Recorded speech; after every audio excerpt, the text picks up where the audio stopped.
आते हैं पेडागोजी के, अगर मैं हिंदी की बात करूं, बट फिर भी हम नंबर ऑफ क्वेश्चंस आगे से ज्यादा करेंगे। एक और चीज, कल 8 बजे आपकी क्लास है, तो याद रखिएगा कल हम 8 बजे मिलने वाले हैं। सैटरडे है 5 नवंबर, हम शाम को मिलेंगे 8 बजे। ये सेशन 3-4 घंटे चल सकता है। 150 क्वेश्चंस का एनालिसिस करेंगे, जैसा कि पेपर आया था ऑनलाइन में इस बार, उस पूरे सेट को समझेंगे। ठीक है, आ जाइए। आ ही चुके हैं वैसे तो आप, जैसे जैसे आप जुड़ते जाएं, लाइक शेयर करते जाएं, सेशन आपको पसंद आएगा। ये 15 क्वेश्चन, यानी कि जितने भी बेसिकली हम क्वेश्चंस यहाँ कर रहे हैं वो इंपॉर्टेंट है, ऑनलाइन में आए हुए हैं, रिपीट हुए हैं, महत्व रखते हैं। टेलीग्राम चैनल पर पीडीएफ आपको मिल जाएगा। फर्स्ट क्वेश्चन आपके सामने, पढ़िए, जवाब दीजिए। पहला क्वेश्चन क्या है, देखिए, जो आपने सीडीपी में, सॉरी, जो आप सीडीपी में पढ़ते हैं वो हिंदी इंग्लिश पेडागोजी आपकी ऐसे सॉल्व करा सकता है।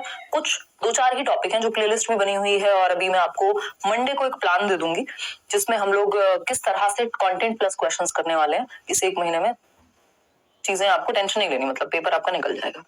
चलिए समझते हैं। एक एक क्वेश्चन को समझना जरूरी है, सिर्फ सॉल्व नहीं करना, सिर्फ आंसर नहीं देना, उसका प्रॉपर एनालिसिस करना जरूरी है कि हमारे समझने में कहाँ गड़बड़ रही, अगर गलत हमसे हुआ क्वेश्चन तो, है ना, और सही हुआ तो बाकी ऑप्शंस क्यों सही नहीं हो सकते थे, उसको समझना जरूरी है। इसी बात पे आप चाय पीजिए और मैं भी पी लेती हूँ एक सिप। व्हाट? हाँ, वो हटा दिया ना मैसेज।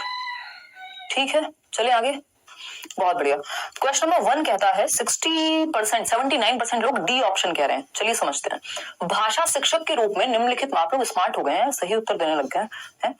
भाषा शिक्षक के रूप में निम्नलिखित में से कौन सी सुधार करने की सर्वश्रेष्ठ तकनीक है? बिल्कुल सिंपल। अगर आपकी सीडीपी थोड़ी ठीक है और आप बच्चे के आप भला सोच पाते हैं, आपके पूरे पूरे नंबर पेडागोजी में, हिंदी में, इंग्लिश में, इन सब में आना बहुत ईजी है। ठीक, सर्वश्रेष्ठ तकनीक यानी बेस्ट टेक्निक कौन सी है यदि आप चाहते हैं कि भाषा शिक्षक के रूप में आपके लिए पढ़ाने का सबसे बढ़िया तरीका, मेथड। पहला ऑप्शन है शिक्षार्थी को बोलने के समय ही सुधार देना। देखिए, सबसे ज्यादा जरूरी होता है जब हम लैंग्वेज की बात करते हैं या वैसे भी पेडागोजिकली भी, कि हम बच्चे को अभिव्यक्ति की आजादी दें, है ना, एक्सप्रेस कर पाए वो, फ्रीडम टू एक्सप्रेस हिमसेल्फ और हरसेल्फ। ठीक, अभिव्यक्ति की आजादी यानी अभिव्यक्त करने दें बच्चे को, हम एक्सप्रेस करने दें। वो थोड़ा बहुत अगर गलत भाषा में भी, अपनी मातृभाषा में या फिर बोली का भी प्रयोग कर रहा है, स्टैंडर्ड लैंग्वेज का, मानकीकृत भाषा का यूज ना भी कर पाए, तब भी आप उसको पहले बोलने देते हैं। सुधार की बात बाद में आती है, एक्सप्रेस करने देते हैं। तो ये तो सर्वश्रेष्ठ तरीका बिल्कुल भी नहीं हुआ। बी ऑप्शन है सुधार कार्य पूरी कक्षा की गतिविधि के रूप में किया जाना चाहिए, ताकि कोई भी शिक्षार्थी त्रुटियों को न दोहराए। मतलब बच्चे को बेइज्जत करो पूरी क्लास के सामने, जो भी गलती की है उसने, और ताकि गलती दोबारा ना हो। तो गलतियां होना प्रॉब्लम नहीं है पेडागोजी में, गलतियां होना सीखने और सिखाने का हिस्सा है, अभिन्न अंग है। उनसे सीखना जरूरी है। ये नहीं है कि गलती होनी ही नहीं चाहिए, दोबारा नहीं दोहरानी चाहिए, डंडे वाला मास्टर यहाँ नहीं बनना है या मास्टरनी। सी ऑप्शन है शिक्षार्थियों को की त्रुटियों को कभी भी सुधारने की आवश्यकता नहीं है। अब ये कहना भी गलत होगा कि कभी भी सुधारने की आवश्यकता नहीं है, वो कभी ना कभी तो उस पर काम किया जाएगा। अगर हम ठीक नहीं करेंगे तो फिर वो हमेशा के लिए हो जाएंगी।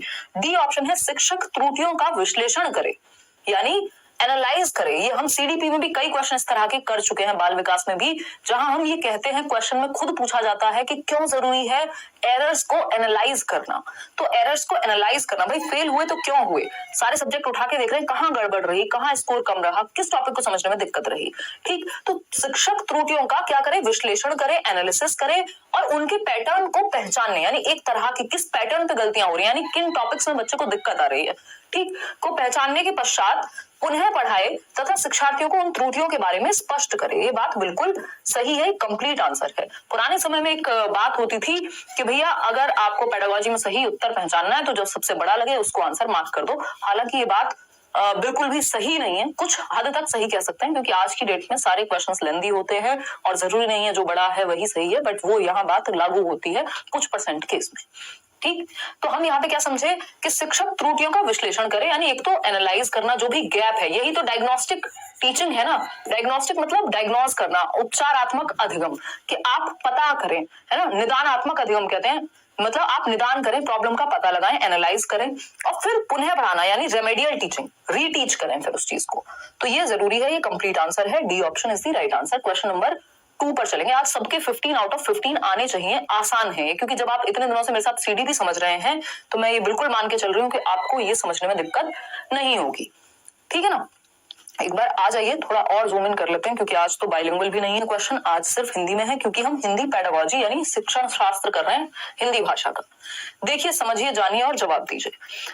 अगर हम बात करते हैं किसकी, बताइए 75% आंसर्स आपके आ रहे हैं ए ऑप्शन के लिए। समझते हैं, श्रव्य भाषावाद पूरी तरह से निर्भर है। श्रव्य भाषावाद मतलब क्या हुआ? ऑडियो लिंगुअल मेथड या ऑडियो लिंग्विस्टिक्स। ऑडियो लिंग्विस्टिक्स क्या है भाई?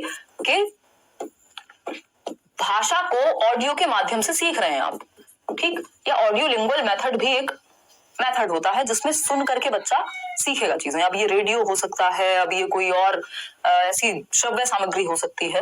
पहला ऑप्शन है, यानी श्रव्य भाषावाद किस पे फोकस करेगा? भाषा को वास्तविक जीवन के संदर्भ में सिखाने में, दोहराव तथा अभ्यास की आदत डालने में, लक्ष्य भाषा का प्रयोग करने तथा मातृभाषा के प्रयोग का निषेध करने में। ऐसा नहीं है। लक्ष्य भाषा होती है टारगेट लैंग्वेज, कि आप इंग्लिश आपके लिए स्कूल में टारगेट लैंग्वेज हो सकती है जिसको आप सीखने जा रहे हैं। मातृभाषा जो आप घर से सीख के जा रहे हैं, तो मातृभाषा के प्रयोग का निषेध की बात ये नहीं करता। वो डायरेक्ट मेथड है जिसको हम डायरेक्ट को क्या कहते हैं? प्रत्यक्ष विधि। वो कहती है ऐसा कि मातृभाषा का प्रयोग मत कराओ, ठीक? लक्ष्य भाषा से अनुवाद करने में, ये ग्रामर ट्रांसलेशन मेथड यानी व्याकरण अनुवाद विधि कहती है, ये डी ऑप्शन। और सी ऑप्शन जो है वो किसके बारे में है? वो आपके लक्ष्य जो भी प्रत्यक्ष विधि के बारे में है, यानी डायरेक्ट मेथड ऑफ टीचिंग के बारे में है। इन दोनों को हटा देंगे। ऑडियो लिंगुअल मेथड की बात हो रही है, तो संदर्भ में और बिना संदर्भ जाए तेल लेने, यहाँ पे सबसे ज्यादा फोकस रहता है बच्चा सुन करके सीख पाए, समझ पाए, अभ्यास हो जाए उसको। दोहराव तथा अभ्यास की आदत डालना, बार बार आप सुन रहे हैं A for apple, B for ball, तो क्या होगा? आप दोहराव की आदत हो जाएगी, अभ्यास हो जाएगा उस चीज का, ठीक है? कोई दिक्कत नहीं। सीटेट के बैच में आज भी क्लास हुई है चित्ररंजन, आपने शायद अटेंड नहीं की है। 7:30 मेरी क्लास उसमें थर्सडे फ्राइडे होती है सीटेट वाले बैच में, क्योंकि सीटेट का सिलेबस आसानी से खत्म हो जाता है, बहुत अच्छे से डिटेल में हमने समझा है। अदरवाइज बाकी टीचर्स की आपकी 6 क्लासेस चलती हैं, 6 से लेकर 8 तक क्लासेस होती हैं, तो आप शायद अटेंड नहीं कर पा रहे हैं। B option is the right answer. आगे बढ़ेंगे, क्वेश्चन नंबर 3 क्या कहता है भाई? क्वेश्चन नंबर 3 समझेंगे। क्वेश्चन नंबर 3 कहता है, एक भाषा शिक्षक के रूप में, यानी आप क्या हैं? एक लैंग्वेज टीचर हैं, लैंग्वेज पढ़ाते हैं बच्चों को, ठीक है? भाषा शिक्षक के रूप में हमें अपने विद्यार्थियों में शब्दकोश के सफल प्रयोगकर्ता की आदत डालने का प्रयास करना चाहिए। यानी हम चाहें कि बच्चा सक्सेसफुली डिक्शनरी का यूज कर पाए। शब्दकोश बोले तो डिक्शनरी, कि वो वर्ड मीनिंग वहां से देख के, उनका कॉन्टेक्स्ट समझ के सारी चीजें देख पाए, ठीक है? डालने का प्रयास करना चाहिए। निम्नलिखित में से कौन सा तरीका शब्दकोश के प्रयोग को प्रोत्साहित करने के लिए सही नहीं है? यानी डिक्शनरी का जो यूज ऑफ डिक्शनरी है उसको एनकरेज करने के लिए सही नहीं है। यानी कौन सा तरीका डिस्करेज करेगा डिक्शनरी के प्रयोग को, यानी बच्चा सक्सेसफुली डिक्शनरी को, शब्दकोश को यूज कर पाए, उसमें बाधा कौन बनेगा? नॉट लिखा हुआ है। हिंदी पेडागोजी इंग्लिश में कैसे ट्रांसलेट करके दें आपको, है ना? बताइएगा। क्योंकि वो ऑडियो लिंगुअल मेथड के बारे में था, इसलिए ए ऑप्शन सही नहीं था। संदर्भ की बात वहां नहीं होगी, वहां फोकस रहता है सुनने पे, संदर्भ में हो या ना, ठीक है? करा देंगे वासु, देख लेंगे उसको भी, डोंट वरी। कोई बात नहीं मोनिता, मैं एक बार उदय सर से बात कर लूंगी, अगर पेडागोजी की क्लासेस में कोई भी इशू है तो वो बता देंगे, ठीक? टेंशन नहीं लेनी है। डी ऑप्शन देखिए एक बार, आप लोग कह रहे हैं कितने? 40% लोग। चलिए देखते हैं। वाक्य के भाग ढूंढना, यानी सेंटेंस के पार्ट्स आप ढूंढ रहे हैं और उसमें से सर्च कर करके या डिक्शनरी का प्रयोग कर करके पता कर रहे हैं, ये बात तो ठीक है, लेकिन हमें नहीं पूछा है संदर्भ में उपयुक्त अर्थ चुनना, यानी जो कॉन्टेक्स्ट के अकॉर्डिंग सही बात है। मान लीजिए कोई शब्द, सेम शब्द अलग अलग कॉन्टेक्स्ट में, संदर्भ में अलग अलग तरह से मीनिंग रखता है, ये बात हमें पता है, ठीक है? शब्द की वर्तनी जानना, यानी जब बच्चे को स्पेलिंग चेक करनी होगी तब वो डिक्शनरी का यूज करेगा। ये तीनों ही चीजें डिक्शनरी के यूज को प्रमोट करती हैं, पॉजिटिव है। लेकिन प्रत्येक नए शब्द के लिए शिक्षक से पूछना, अगर बच्चे में आदत ये डल जाएगी कि हर एक नया शब्द जैसे ही आया वो टीचर से पूछने लगता है मीनिंग, तो वो खुद से डिक्शनरी का यूज या शब्दकोश का प्रयोग नहीं करेगा। ये हतोत्साहित करता है। जब आप इस चीज को प्रोत्साहित करेंगे कि टीचर से पूछ लो तुरंत जैसे ही कोई भी नया शब्द आए, पहले आप खुद कोशिश करते हैं, खुद से एक्टिव होकर के बच्चा वर्तनी जानेगा या शब्दकोश उठा करके लाएगा, उसमें ढूंढेगा। इससे आपकी सेल्फ लर्निंग, इंडिपेंडेंट लर्निंग, स्वतंत्र रूप से सीखने की चाह बढ़ती है बच्चे में। तो D option is the right answer. नहीं तो हमेशा तो टीचर तैयार नहीं होगा, मतलब आपके आसपास ही हो, तो आपको सेल्फ लर्निंग भी आनी चाहिए। D option is the right answer. Question number 4 देखिएगा एक बार, ये क्या कहता है? क्वेश्चन नंबर 4 कहता है निम्नलिखित में से कौन सा एक प्रामाणिक श्रवण का उदाहरण है। प्रामाणिक श्रवण हम बोलते हैं ऑथेंटिक लिसनिंग। ये इंग्लिश में भी एक क्वेश्चन आता है इस पे और हिंदी में भी। हिंदी और इंग्लिश की पेडागोजी या किसी भी लैंग्वेज की पेडागोजी कोई खास अलग नहीं है, लगभग सेम ही है। ऑथेंटिक बस मीडियम चेंज हो जाएगा। ऑथेंटिक लिसनिंग बोलते हैं इसको। ऑथेंटिक लिसनिंग बोले तो जो चीजें रियल लाइफ या प्रमाणिक हो, कुछ प्रमाण उनका कुछ हद तक संभव हो। अब ये न्यूज आर्टिकल्स हो सकते हैं, और क्या हो सकता है, और भी कुछ इस तरह की चीजें हो सकती हैं। नहीं तो फिर आपको आइडिया मिल जाएगा, आप जवाब हिंट मिल जाएगा, आप चीटिंग कर लेंगे।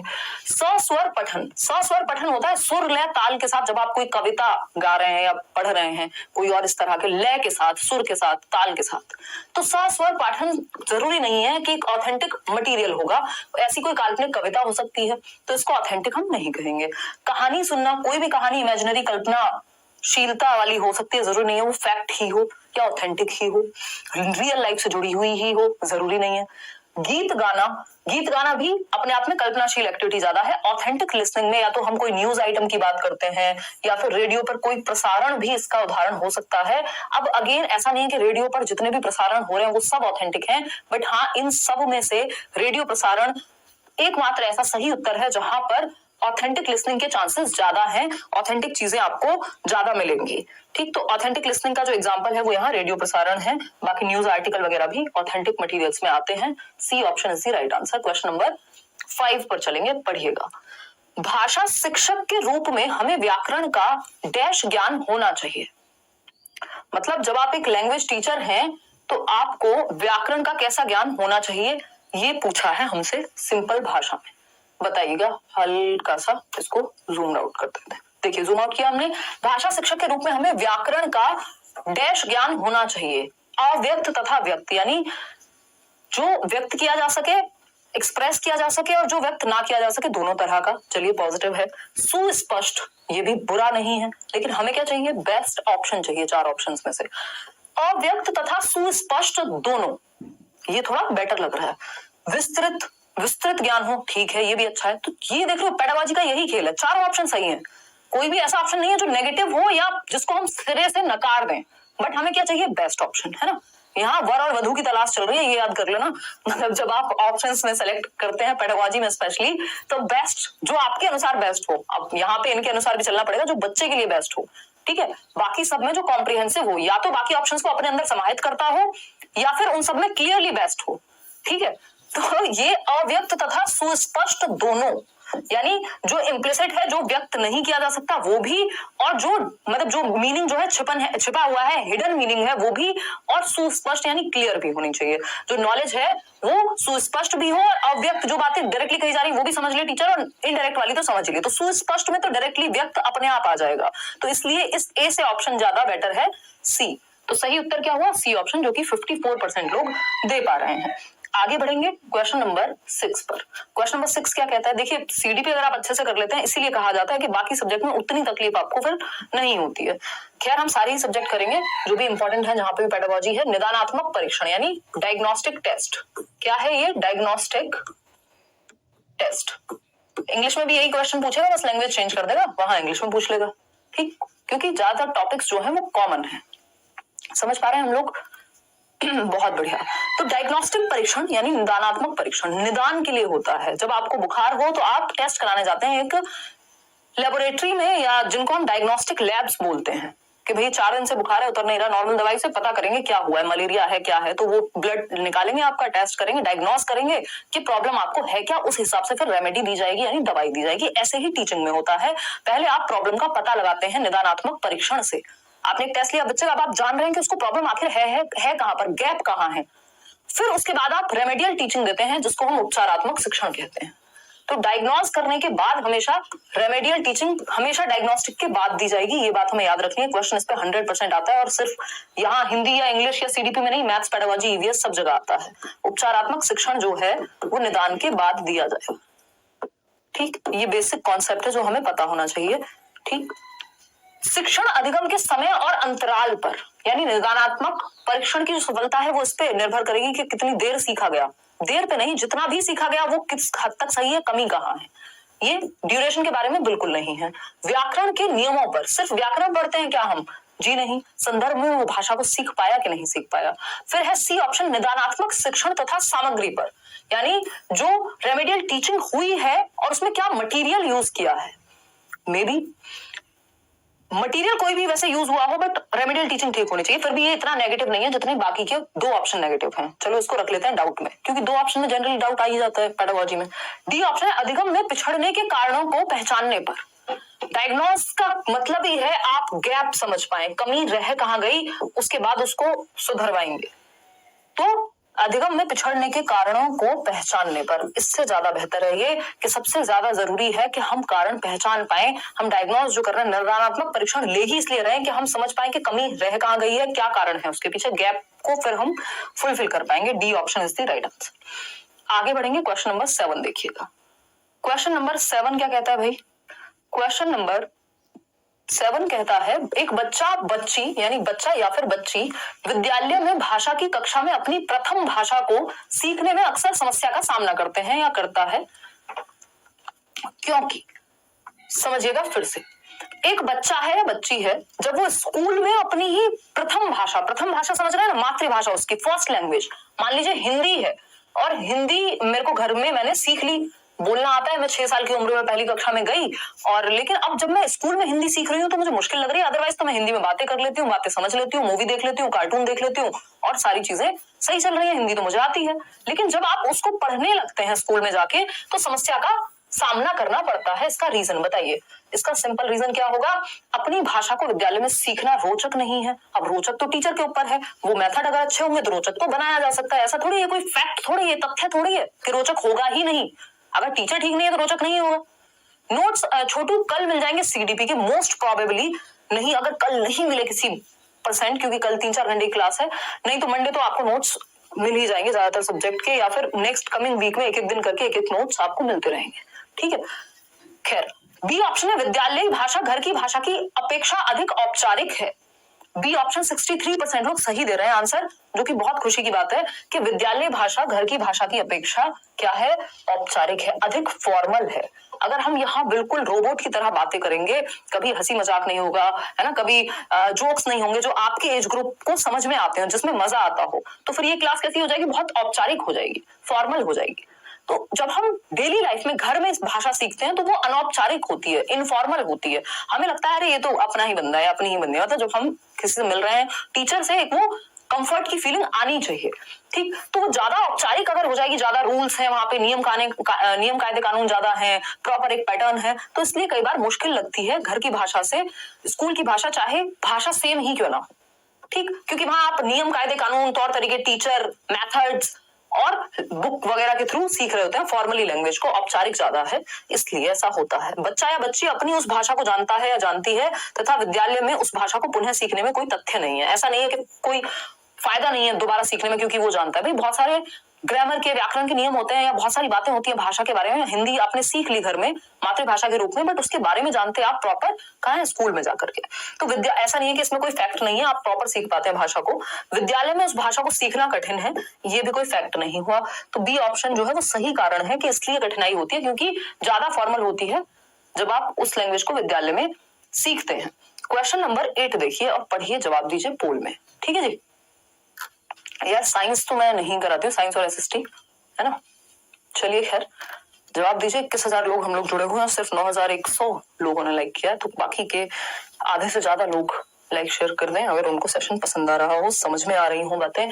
कहानी सुनाना विद्यार्थियों की सहायता करता है, यानी जब आप स्टोरी सुना रहे हैं कोई उनको, है ना, वाचन कर रहे हैं किसका? कहानी का सुना रहे हैं बेसिकली, इससे क्या सहायता मिलेगी बच्चों की? अनुशासन में बैठने में, मे बी कक्ष में एकाग्र होने में, हो सकता है भाई उनका ध्यान पहुंच जाए, एकाग्र हो जाए, वो ज्यादा अटेंशन पे कर पाए, इंटरेस्टिंग कहानी है, आपकी स्टोरी है, ठीक है। कक्षा के वातावरण का आनंद लेने में, ये बात भी सही है। अपनी कल्पनाशीलता का विकास करने में। अब देखो यहाँ चारों ऑप्शन सही हैं, पॉजिटिव हैं, कोई बच्चे की बुराई की बात नहीं कर रहा, लेकिन जो सबसे ज्यादा बच्चे को एक्टिव रखे, सक्रिय हो, जहां बच्चा सौरभ पांडे, और जिसमें बच्चे का ज्यादा भला हो, तो ज्यादा भला कहाँ है? अपनी कल्पनाशीलता का विकास करने में है, जो कि 78% लोग सही आंसर दे रहे हैं। बहुत खुशी की बात है, अब आप लोग आंसर सही दे रहे हैं। देखो, अनुशासन, एकाग्रता, आनंद तीनों हो जाएंगे यदि बच्चा अपनी कल्पनाशीलता का विकास करेगा या उसका ध्यान, उसको इंटरेस्ट उस चीज में आ रहा होगा। ये बाकी तीनों चीजें अपने आप आ जाएंगी। और बच्चे का जो विकास है वो कब बेहतर होगा? सिर्फ आनंद लेने में, कल्पनाशीलता में, इमेजिनेशन पावर अगर उसकी अच्छी हो रही है तो वो बहुत सारी चीजें खुद से सृजनात्मक बनेगा, क्रिएटिव बनेगा। बच्चे का ज्यादा भला डी ऑप्शन से होगा, बाकी के तीनों से कम है इस डी के मुकाबले, तो ज्यादा बेहतर ऑप्शन डी हुआ। आगे बढ़ेंगे नेक्स्ट क्वेश्चन पे। क्वेश्चन नंबर है 9। आज कम ही क्वेश्चन करने वाले हम लोग, डेली क्लास हमारी बड़ी होती है, आज छोटी है। क्वेश्चन नंबर 9 देखिए, निम्नलिखित में से कौन सा तरीका विद्यार्थियों के लेखन कौशल का आकलन करने के लिए सर्वश्रेष्ठ है? यानी उनकी राइटिंग स्किल्स को असेस करने के लिए, बच्चे की राइटिंग स्किल्स को, कि वो लिखता कितना बेहतर है, इसका आपको असेसमेंट करना है, आकलन करना है, जानना है इस बात को कि कौन सा बच्चा कितना बेहतर तरीके से लिख पाता है। तो इसके लिए कौन सा तरीका बेस्ट होगा? पहला ऑप्शन है हमारे पास, पाठ्यपुस्तक के पाठ पर आधारित प्रश्नों के उत्तर देना। ये सबसे बोरिंग है। क्या है? सबसे बोरिंग या उबाऊ तरीका है कि जो पाठ्यपुस्तक में पाठ है उसके आधारित आपने प्रश्न पूछ लिए, तो बच्चा लिख देगा रट्टे लगा करके जो जो आपने लिखवाया होगा। इसमें कोई भी अभिव्यक्ति शामिल नहीं हुई बच्चे की, है ना। श्रुतलेख, श्रुतलेख आप समझते हैं, वो जो इमला बोला जाता था, डिक्टेशन जिसको कहते हैं, तो डिक्टेशन में भी जो आपने बोला होगा वो डिक्टेट करके लिख देगा।